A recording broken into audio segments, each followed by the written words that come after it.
अस्सलाम वालेकुम viewers, welcome to curiosity of life. उम्मीद है कि सब खैरियत से होंगे।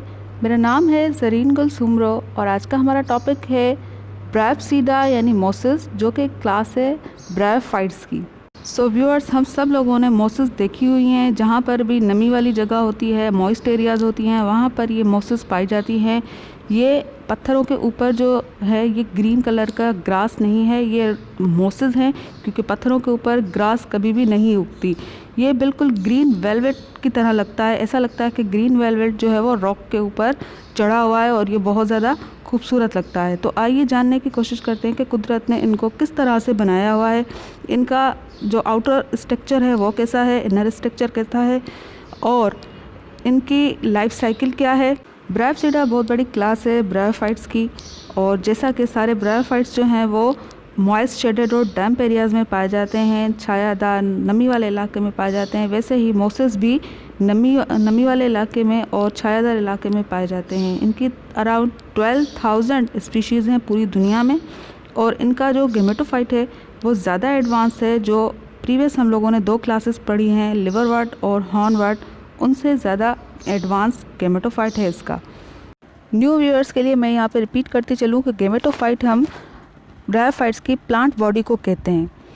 इनके अंदर कुछ स्पीशीज़ डाइशियस होती हैं और कुछ स्पीशीज़ मोनोशियस होती हैं। डाइशियस का मतलब ये होता है कि उनके अलग अलग प्लांट्स पर मेल और फीमेल सेक्स ऑर्गन पाए जाते हैं, जबकि मोनोशियस का मतलब ये होता है कि एक ही प्लांट के ऊपर मेल और फीमेल दोनों ही सेक्स ऑर्गन पाए जाते हैं। इनकी रेजोइड्स जो होती हैं वो मल्टी सेल्यूलर होती हैं, ब्रांच्ड होती हैं। मोसेस ज़मीन के ऊपर फैली हुई रहती है और ब्रांच्ड होती है। आइए अब मोसेस की कुछ एग्जांपल्स देखते हैं। यह है स्फेगनम, और यह है डोसोनिया, और यह है फ्यूनेरिया। तीनों के अंदर आप मॉर्फोलॉजिकली मेजर डिफरेंस देख सकते हैं कि तीनों दिखने में किस तरह से हैं। मोसेस का स्पोरोफाइट सेमी पैरासाइट होता है और ये अपना खाना खुद बनाता है थ्रू द फोटोसिंथेसिस। ये सिर्फ गेमेटोफाइट पे डिपेंडेंट होता है हैबिटेट और वाटर के लिए। इसके लीव्स जो हैं वो स्पायरली अरेंज्ड होते हैं, मोर देन 3 रोज। इसके अंदर इलेटर्स भी एब्सेंट होते हैं। सेक्स ऑर्गन्स जो होते हैं वो लीफी शूट के टिप पर होते हैं। आइए अब स्टडी करते हैं फ्यूनेरिया की। फ्यूनेरिया एक मोनोशियस प्लांट है। ये है इसका लीफी एरिया, ये है गेमेटोफाइट, और ये है इसका स्पोरोफाइट जो डिवाइडेड है फुट, सीटा और कैप्सूल में। ये है इसकी रेजोइड्स जो रूट्स का काम करती हैं, और ये है इसकी मेन एक्सिस जिसके ऊपर फीमेल सेक्स ऑर्गन पाया जाता है, आर्किगोनिया, और ये है मेल शूट। यहाँ पर मेल सेक्स ऑर्गन पाए जाते हैं, यानी एंथर्डिया। ये है फ्रंट व्यू कैप्सूल का, जो बाद में स्पोरोफाइट बनने के बाद इसमें से स्पोर्स जो हैं वो रिलीज़ होते हैं। और एंथर्डिया और आर्चिगोनिया जो हैं वो लीफी स्ट्रक्चर्स के बीच में पाए जाते हैं इस तरह से। इनकी साइड्स में ये लीव्स हैं। आइए अब स्टडी करते हैं फ्यूनेरिया के एनाटॉमी। ये है एपिडर्मिस, कॉर्टेक्स और सेंट्रल स्ट्रैंड। एपिडर्मिस में क्लोरोफिल प्रेजेंट होता है, और कॉर्टेक्स जो है वो पैरेन्काइमा सेल्स से बनी होती है, जिनके अंदर ये एबिलिटी होती है कि वो फूड स्टोर कर सकते हैं। यहाँ पर सेंटर में जो है ये कंडक्टिंग स्ट्रैंड, या फिर इसको सेंट्रल स्ट्रैंड हम कह सकते हैं, ये thick walled loosely arranged cells से जो है वो बनी हुई होती है। इसका फंक्शन ये होता है कि वो पानी जो है और न्यूट्रिशंस जो है वो एब्जॉर्ब करती है और पूरी बॉडी में उसको सप्लाई करती है। जब फ्यूनेरिया मैच्योर हो जाता है तो उसकी एपिडर्मिस के पीछे स्क्लेरेन्काइमा सेल्स जो हैं वो बन जाते हैं, जिसके 2 से 3 लेयर्स जो है वहाँ पे पाए जाते हैं। और पैरेन्काइमेटस सेल्स जो है वो कॉर्टेक्स में होते हैं, और फिर होती है कंडक्टिंग स्ट्रैंड। आइए अब स्टडी करते हैं लीफ की, कि फ्यूनेरिया का जो लीफ है वो किस तरह से होता है। तो जी, ये स्ट्रक्चर है फ्यूनेरिया के लीफ का। यहाँ पर 2 इसके विंग्स हैं और बीच में इसके मिड रिब है। एनाटॉमिकली इसको देखें तो इसके दोनों साइड्स जो हैं वो विंग्स हैं, और बीच में एक वेस्कुलर स्ट्रैंड है जिसको हम मिड रिब कहते हैं। विंग्स जो होते हैं वो बने हुए होते हैं मेसोफिल सेल्स से, जिनके अंदर क्लोरोफिल भरा रहता है। आइए अब ये जानने की कोशिश करते हैं कि मोसेस के अंदर रिप्रोडक्शन किस तरह से होती है। नंबर 1 इसके अंदर सेक्सुअल रिप्रोडक्शन होती है और नंबर 2 वेजिटेटिव रिप्रोडक्शन होती है। वेजिटेटिव रिप्रोडक्शन 5 मेथड से होती है, by fragmentation of primary protonema, by secondary protonema, by gemmae, by bulbils, by apospory. तो आइए सबसे पहले देखते हैं कि इसके अंदर सेक्सुअल रिप्रोडक्शन किस तरह से होती है। इस पिक्चर को ज़रा ध्यान से समझने की कोशिश करें। सबसे पहले गेमेटोफाइट में से 2 सेक्स ऑर्गन्स बन रहे हैं, एंथर्डिया और आर्किगोनिया। एंथर्डिया से एंथ्रोजॉइड्स बन रहे हैं और आर्किगोनिया में से एग्स बन रहे हैं। दोनों हैप्लॉइड हैं। हैप्लॉइड का मतलब ये होता है कि उनके अंदर क्रोमोसोम नंबर जो होता है वो हाफ होता है, यानी उस स्पीशी में जितने क्रोमोसोम होते हैं उस क्रोमोसोम का नंबर हाफ होता है। अब जब दोनों की फिजन होगी तो बनेगा जाइगोट और जाइगोट होगा डायप्लॉइड। यहाँ पर हैप्लॉइड को हम एन, सिंपल एन से शो करेंगे और डायप्लॉइड को 2n से शो करेंगे। अब यहाँ पर जब जाइगोट बन गया है तो उसमें से बनेगा डायप्लॉइड स्पोरोफाइट। स्पोरोफाइट जो है वो उसके अंदर 3 चीज़ें जो हैं वो मेन हैं, फुट, सीटा और कैप्सूल। कैप्सूल के अंदर बनते हैं स्पोर जो हवा या पानी के ज़रिए डिस्पर्स हो जाते हैं और फिर जहाँ पर भी उनको सूटेबल कंडीशन मिलती है वहाँ पर वो जर्मिनेट करते हैं और एक नया थैलस बनाते हैं। ऐसा ब्रायोफाइट्स की 2 क्लासेस लिवरवर्ट एंड हॉर्नवर्ट के अंदर होता है जो हमने ऑलरेडी कवर कर लिए हैं। लेकिन मोसस के अंदर डिफरेंट वे से रिप्रोडक्शन होती है। मोसस का स्पोरोफाइट जब ज़मीन पे गिरता है और जब उसको सूटेबल कंडीशन मिलती है तो वो जर्मिनेशन के बाद फर्स्टली वो बनाता है प्रोटोनीमा। सबसे पहले वो प्राइमरी प्रोटोनीमा बनाता है और उसके बाद सेकेंडरी प्रोटोनीमा बनाएगा और उसके बाद बनाएगा बर्ड्स और फिर गेमेटोफाइट। आइए अब इस पिक्चर में एक बार फिर से हम मोसस की लाइफ साइकिल को देखते हैं ताकि हमें अच्छे तरीके से समझ में आ जाए और कभी भी हम उसको भूलें ना। ये है मैच्योर गेमेटोफाइट। इसके टिप पर मौजूद हैं सेक्स ऑर्गन। इसको हम क्लोजली देख लेते हैं।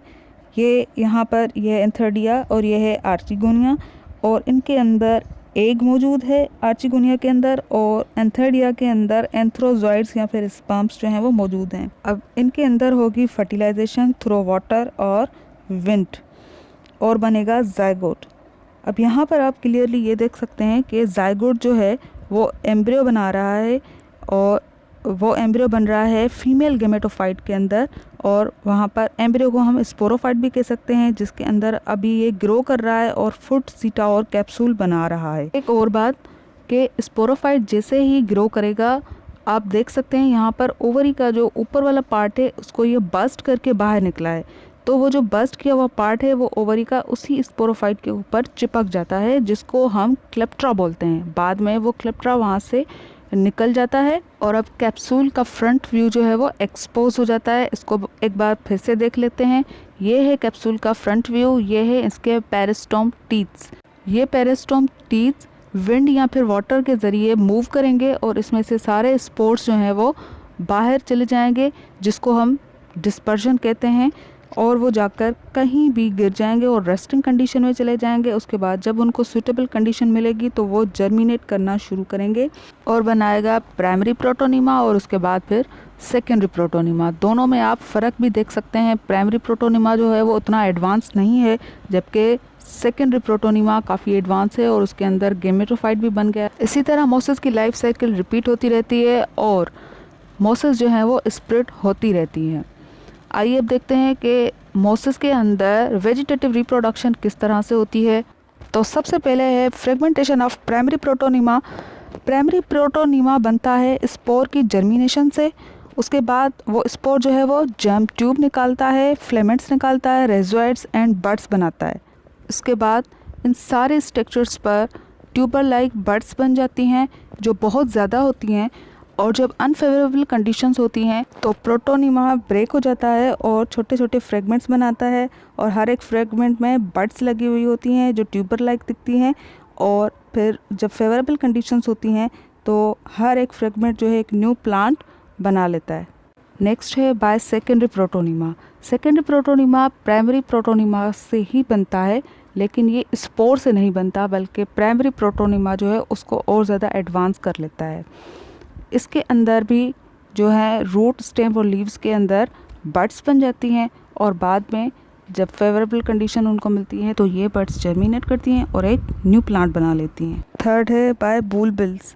बुलबिल्स जो हैं वो मल्टी सेलुलर ब्राउन बड लाइक स्ट्रक्चर है जो रेजोइड्स जो हैं उनके ब्रांचेस पे डेवलप होती हैं। ये अनफेवरेबल कंडीशन में बनती हैं, लेकिन बाद में जब इनको फेवरेबल कंडीशन मिलती है तो इसमें से हर एक बड एक न्यू प्लांट बना लेती है। फोर्थ है बाय गेमी। गेमीज इस तरह से पाई जाती हैं मोसिस के ऊपर। जब इनके अंदर वाटर एब्जॉर्प्शन होती है तो गेमास जो हैं वो स्वेल हो जाती हैं और फिर अपने थैलस से वो अलग होकर कहीं और जगह पर गिर जाते हैं और वहाँ पर फेवरेबल कंडीशंस में ग्रो करते हैं, एक न्यू प्लांट बना लेते हैं।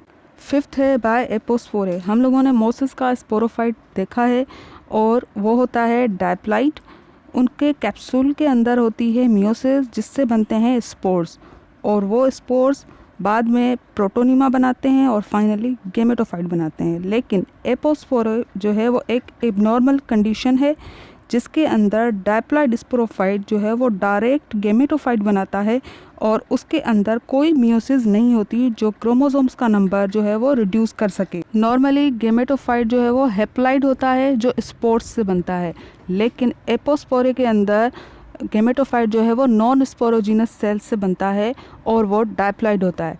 अब जाहिर है कि गेमेटोफाइट एपोस्पोरे में डायप्लॉइड है तो उसके जो दो सेक्स ऑर्गन्स होते हैं एंथर्डिया एंड आर्किगोनिया वो दोनों भी डायप्लॉइड होते हैं और उनके जो गैमेट्स होते हैं वो भी डायप्लॉइड होते हैं। जब एग और स्पर्म की फिजन होती है तो वो जाइगोट बनाते हैं और फाइनली वो टेट्रापोलाइड स्पोरोफाइट बना लेते हैं जो एक स्टेराइल स्पोरोफाइट है। तो हमारा टॉपिक यहाँ पे ख़त्म होता है। आई होप आज का टॉपिक आपको समझ में आ गया होगा। Thank you for watching.